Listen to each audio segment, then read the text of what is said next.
So, the best problem that we could possibly have is having too much food. Prolific edible perennials can help solve some big food security issues. Today we're going to be talking about edible plants that are low maintenance and produce lots of food from their fruit, their foliage, or their offspring.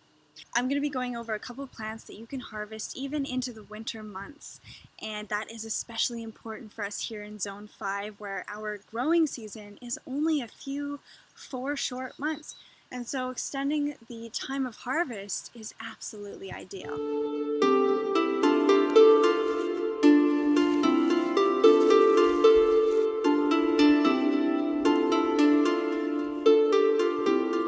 Welcome to Food Forest Living, where we adapt our lives to grow more and use less. To make this video even more helpful for your garden, I'm going to be mentioning a couple plants from each layer of the forest so that you can build an easy care, food secure garden guild. A garden guild is essentially an area that's both either big or small that includes plants from each layer of the food forest. And so there are 9 layers of a food forest, but today we're going to be talking about the 6 most prominent layers where edible perennials are great to have.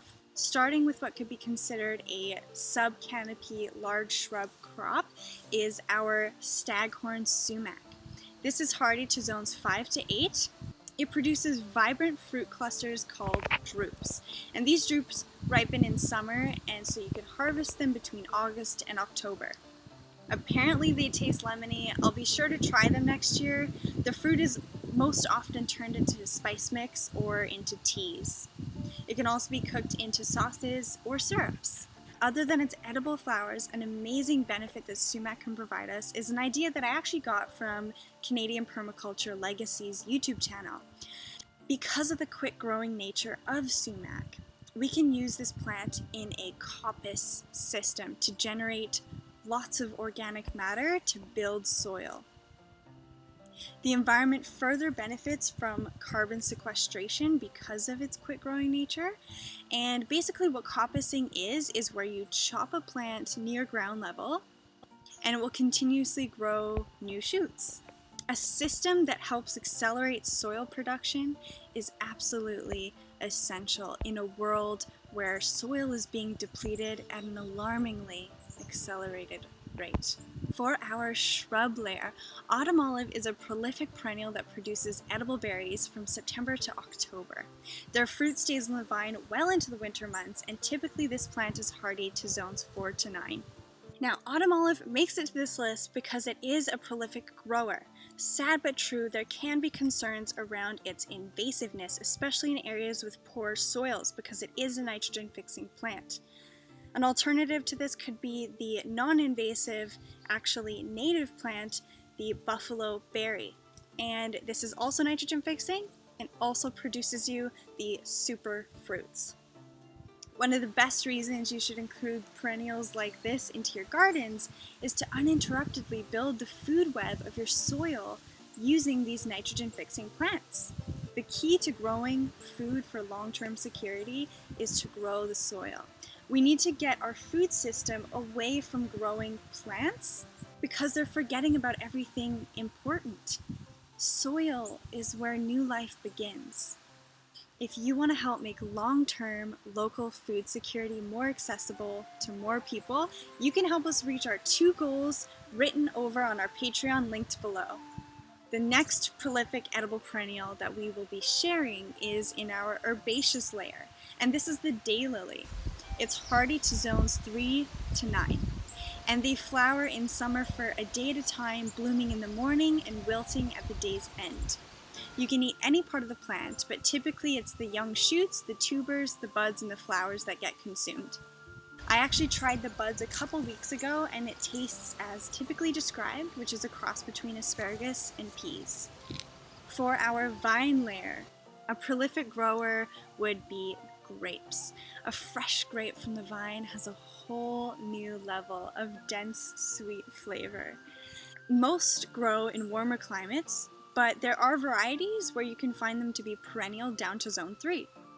Growing fruit such as this will also save you lots of money in the grocery store and it's going to save your body from the chemicals that they're usually bathed in. A few prolific edible ground cover crops that I'm going to be sharing with you today are creeping thyme, chives, and dandelion. Creeping thyme is hardy to zones 4 to 9. It's a very common herb used in the kitchen, and it makes for excellent scent confusers in your garden so that it can play a deterring role against infestations of insects while attracting beneficial insects as well.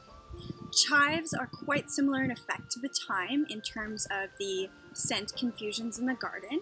They also make easy onion additions to your meals that are easier to harvest than actual onions. And they also thrive in full sun, but they can grow almost anywhere. Hardy to zone 3. Dandelion. It's such an underrated crop. Hardy to zones 3 to 10, the poor plant is referred to as a weed. The lawn care industry has taught us that we need to spray it with chemicals to get rid of it. But you know what? I think the best way to get rid of dandelions is to use them and eat them. The entire plant is edible, bees need food, and they can also be medicinal. You can have a medicinal dandelion root tea, or you can have a dandelion green salad, spruced up with their flowers for a pop of color. I'd love to know in the comments if you've tried it and what you've thought of it. The next exciting prolific edible for our underground tuber layer is perennial to all zones.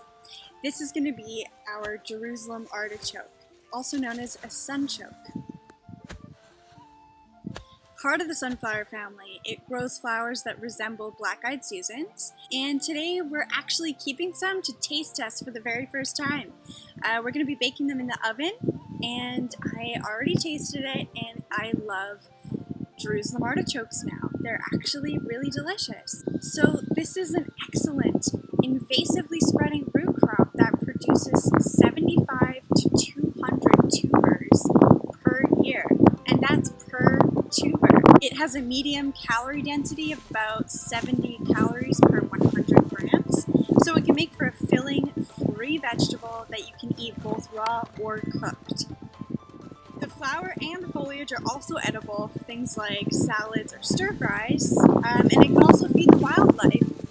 The rest of our tubers that we bought, we have 6 here that we're going to be planting at 2 to 3 inches deep, at least 2 feet apart. As long as the ground is not frozen, you can dig them up and harvest them. So there we have it, guys, 8 prolific edible perennials. To recap, we had sumac as the sub-canopy layer, we had autumn olive as our shrub layer, we had daylily as our herbaceous layer, we had grapevine for our vine layer, and we had chives, thyme, and dandelion for our ground covers, and Jerusalem artichoke was our root crop. Let me know in the comments below if you plan to try any of these new ones that you haven't maybe heard of before.